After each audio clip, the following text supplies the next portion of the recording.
غلط رستے پر چلنے کی بجائے، بدعتوں پر عمل کرنے کی بجائے سیدھے رستے کی طرف منہ کر کے بیٹھ جانا، کھڑے ہو جانا پھر بھی بہتر ہے۔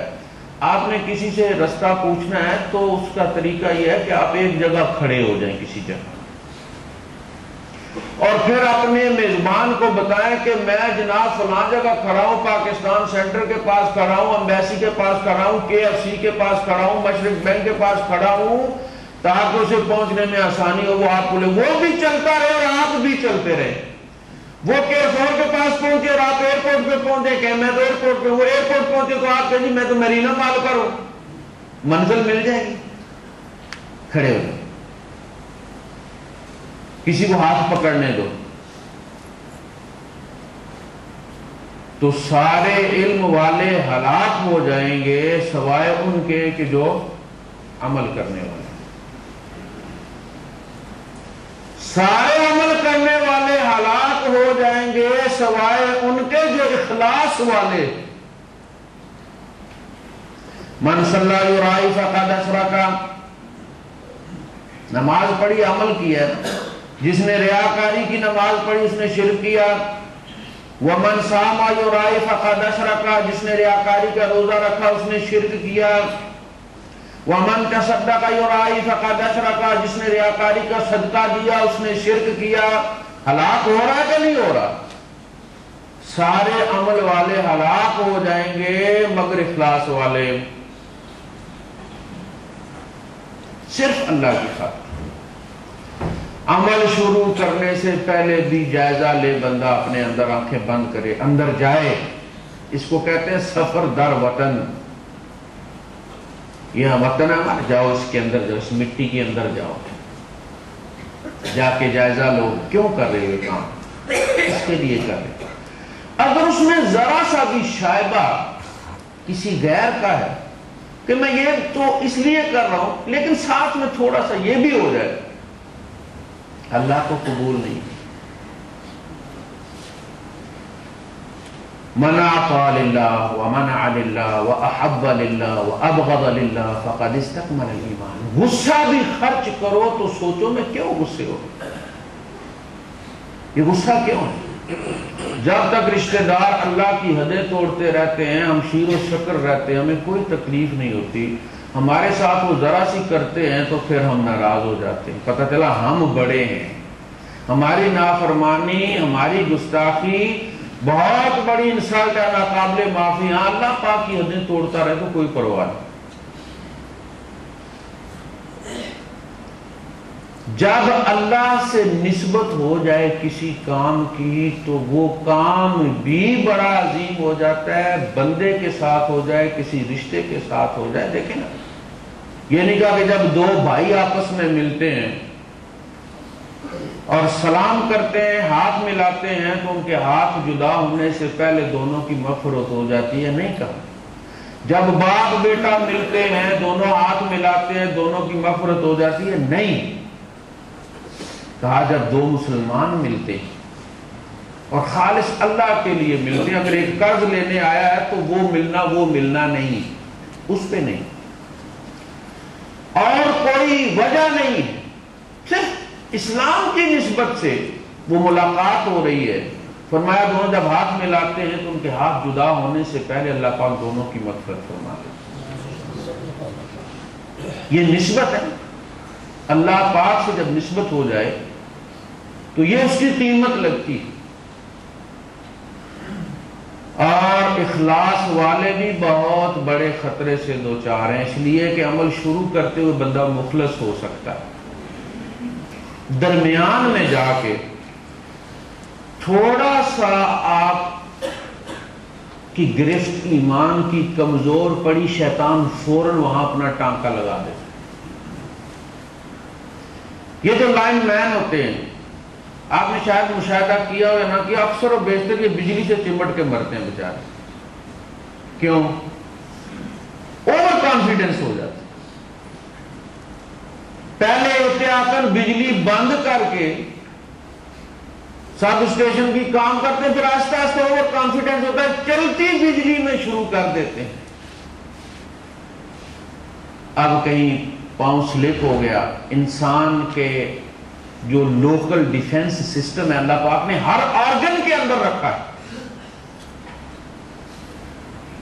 آنکھ ہے, کتنا بھی یقین ہو کہ اگلا جو ہے وہ آنکھ میں ہاتھ نہیں مارے گا, آپ کی آنکھ کے سامنے ہاتھ لاتا تو آپ کی آنکھ بند ہو جاتی ہے کہ نہیں؟ آپ کا ارادہ نہیں ہے بند کرنے, اس کا اپنا لوکل جو سیلف ڈیفنس سسٹم ہے وہ بند کر دیتا. اسی طرح جب توے پہ ہاتھ لگتا ہے بندے کا گرم چیز تو وہ وہاں پوچھتا ہے دماغ سے کہ ہٹا لوں یا ادھر ہی تلتا رہوں, ہاتھ ایک دم پیچھے ہو جاتا ہے. بندے کو پاخانہ اور پیشاب جب آتا ہے ایک خاص حد تک کنٹرول ہوتا ہے, جب مثانہ پھٹنے لگتا ہے تو بندے کے کنٹرول میں نہیں, بڑوں کا گاڑی میں پیشاب نکل جاتا ہے. وہ جو لوکل ڈیفنس سسٹم ہے وہ فیصلہ کرتا ہے کہ بہت ہو گیا مولوی صاحب, اب یہ آگے کام نہیں چلے گا, میں تو پھٹنے لگا ہوں, لہٰذا وہ ایکٹیو ہو جاتا ہے, مارشل لا لگ جاتا ہے, آپ جتنی مرضی ہے کوشش کریں پیشاب نکل جاتا ہے. ایک دفاعی سسٹم ہے. تو وہ جو لوکل سسٹم ہے وہ حرکت میں آتا ہے. ذرا سا آپ اوور کانفیڈنس آپ کا ہوگا میں بڑا متقی ہوں, میں اب عورتوں میں جاؤں تو مجھے کوئی مسئلہ نہیں. اب پیر صاحب ہیں, جتنی مرضی عورتیں ہاتھ پاؤں دباتی رہیں, بزرگوں کو کچھ بھی نہیں ہوتا. اچھا, بزرگوں کا بیڑا غرق ہی یہی ہوتا. اللہ کے رسول صلی اللہ علیہ وسلم نے بڑے بزرگوں کی باتیں سنائی ہیں کہ تم سے پہلے فلاں پادری تھا, بڑا مشہور تھا, بڑا اللہ والا تھا, پھر اس نے کہا کہ مجھے کیا تکلیف. شیطان نے بڑی منتیں کی کسی طرح وہ گناہ کرے, وہ گناہ کر کے نہیں دیتا تھا. اب اس نے کہا کہ یار یہ اندر بیٹھ کے تو بالکل ہی ذرا باہر نکلو, اللہ کی نشانیاں دیکھو, کھول آنکھ, زمین دیکھ, فلک دیکھ, فضا دیکھ, مشرق سے ابھرتے ہوئے سورج کو ذرا دیکھ. علامہ اقبال کا شعر سنایا اس کو شیطان نے. وہ سورج دیکھنے جب چھت پہ چڑھا تو پڑوس میں لڑکی شیطان نے کھڑی کی ہوئی تھی, کپڑے دھو رہی تھی, کپڑے لٹکا رہی تھی, کچھ کر رہی تھی, لیکن شیطان نے وہ لے کے وہاں ٹائم پہ بیٹھا ہوا تھا. اب مولوی صاحب ارتھ ہو گئے. دیکھیں یہ قدرتی بات ہوتی ہے. آپ کے دفتر میں خاتون کام کرتی ہے, سال 2-4 سال, اس کے بعد وہ مرد ہی ہو جاتی ہے آپ کے لیے. آپ اریٹیٹ نہیں ہوتے, اس سے عادی ہو جاتے ہیں. نیا بندہ جب دیکھتا ہے تو وہ تفصیل سے دیکھتا ہے. آپ دیکھیں نا, آپ جب کبھی اپنے علاقے میں رہتے ہیں, کوئی آپ کو پوچھ لے فلاں جگہ کون سا درخت ہے, آپ کو کوئی نہیں پتا, آپ نے غور سے اپنے علاقے کو دیکھے نہیں. اسی لیے تو عید والے دن ابوظہبی والے الین دوڑ رہے ہوتے ہیں, الین والے ابوظہبی دوڑ رہے ہوتے ہیں. انہیں ابوظہبی اچھی لگتی ہے, ان کو الین اچھا لگتا ہے. اپنی بیوی کو کبھی تفصیل سے دیکھا ہی نہیں, اور دور والے کی آنکھوں کا بھی پتا ہوتا. ایکسیڈنٹ ہو گیا نا بندے کا, پولیس والے آ گئے, انہوں نے کہا جی کوئی نمبر وغیرہ بھی نوٹ کیا, اس کو غصہ آ گیا پولیس والے پہ, یہ سچویشن تھی, اس میں نمبر نوٹ کرنے کا کوئی امکان, اس حالت میں نمبر نوٹ ہوتا ہے. اس نے کہا پھر پکڑیں گے کیسے گاڑی والے کو؟ کہنے لگا وہ جو گاڑی چلا رہی تھی اس کی آنکھیں نیلی تھی. تو وہ اریٹیٹ جو جنگل میں بیٹھ کے اللہ اللہ کرتے ہیں نا, جب سوسائٹی میں آتے ہیں تو ارتھ ہو جاتے ہیں عورت دیکھ, ایک نئی چیز ان کے لیے,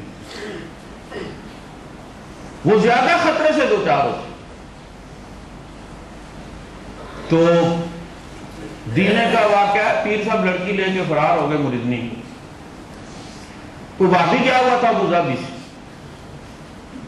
جو راوی ہے واقعے کا, اس نے تھانے بات کر کے تھانے دار کے ساتھ تو لے آیا پولیس کو کہ یار یہ زیادتی ہو گئی ہے لوگوں کے ساتھ. وہ جو گھر والے ہیں وہ کیا کہہ رہے ہیں, وہ جی کیا بتائیں زبان زیب نہیں دیتی. اب بھی پیر کی گستاخی کا کتنا خیال ہے کہ کہیں گستاخی نہ ہو جائے. لڑکی پیر صاحب کو لے کر فرار ہو گئی ہے, اس میں بچت کا امکان ہے. پیر صاحب کا اگر کہہ دیا کہ پیر صاحب لڑکی لے گئے تو گستاخی ہو جائے گی, ہم بخشے نہیں جائیں گے. خاندان نے کہا کہ اب یہ رپورٹ درج کروائیں گے تو ہوگا نا, پرچہ ہوگا, آپ کے کہنے سے تو نہیں ہوگا. جب یہ کہہ رہے ہیں کہ ہماری ہمت ہی نہیں پڑتی کہ ہم بزرگوں کے خلاف جو ہے وہ درخواست دیں گے, انہوں نے یہ گستاخی کی. عمل کے شروع میں آپ مخلص ہیں, درمیان میں ذرا سا آپ کی گرفت کمزور ہوئی اور شیطان نے اپنا ٹانکا لگا دیا. یہ جو ڈرائیور ہوتے ہیں نیا نیا جب بندہ ڈرائیور ہوتا ہے لائسنس لیتا ہے تو آپ نے دیکھا ہوگا اسٹیئرنگ دونوں ہاتھوں سے پکڑ کے وہ رکھتا ہے. ہدایت تو یہی ہے، اس لیے کہ بائی دا وے اگر ایک ٹائر پھٹ جاتا ہے تو اسٹیئرنگ آپ کے ہاتھ میں ہوگا تو آپ اس کو سیدھا رکھیں گے تو گاڑی الٹے گی. آپ نے ایسے ہاتھ تلی رکھی ہوئی ہے اس کے اوپر، ایک ٹائر پھٹتا گاڑی ٹرن کرتی ہے جناب عالی اور پھر ٹرن اوور ہو جاتی ہے. تو وہ جو نیا نیا آتا ہے نا وہ بڑا اسٹیئرنگ پکڑ کے رکھتا ہے اور دوسرے تانا دیتے ہیں، اور یار تو گاڑی چلا رہا تھا مجھ پکڑی ہوئی تھی. اسی طرح جو لوگ نئے نئے مسلمان ہوتے ہیں نا اسٹیئرنگ دونوں ہاتھوں سے پکڑ کے رکھتے ہیں. قال اللہ و قال الرسول، یہ اللہ نے کہا ہے، یہ رسول کا حکم ہے. اب مسلمان تنگ پڑ جاتے. یہاں مرکز میں ایک صاحب آئے تو مہینہ ہی انہوں نے نکالا، وہ جو بھی کام کرتے تھے وہ کہتے جی یہ کہیں حدیث میں آیا ہے کہیں قرآن میں، ان کو یہ تو وابی جمع جمایا وابی مل گیا، کہاں لے آئے نکالو اس میں یہاں. تو وہ پوچھ پوچھ کے چلتے. درمیان میں پہنچے، تھوڑا سی گرفت ڈھیلی ہوئی، شیطان نے کوئی انڈا بچہ دے دیا کہ آگے چل کے یہ بچے دے گا. آگے دیکھتے ہیں ساون کے مہینے میں امرود سے جو کیڑے نکلتے ہیں، آپ نے کبھی دیکھا امرود میں سوراخ کوئی نہیں ہوتی؟ یار یہ کیڑے کو جادوگر اندر چلے جاتے ہیں سوراخ کیے بغیر. بندہ گیا نا بینک میں کیشیئر کے پاس، تو کیشیئر نے چیک رکھا اس کے سامنے، یہاں سائن کر کے سائنر کو گولی مارا، تم یہ بتاؤ اس میں سے اندر کیسے گئے ہو؟ سوراخ ہے تمہارے سامنے.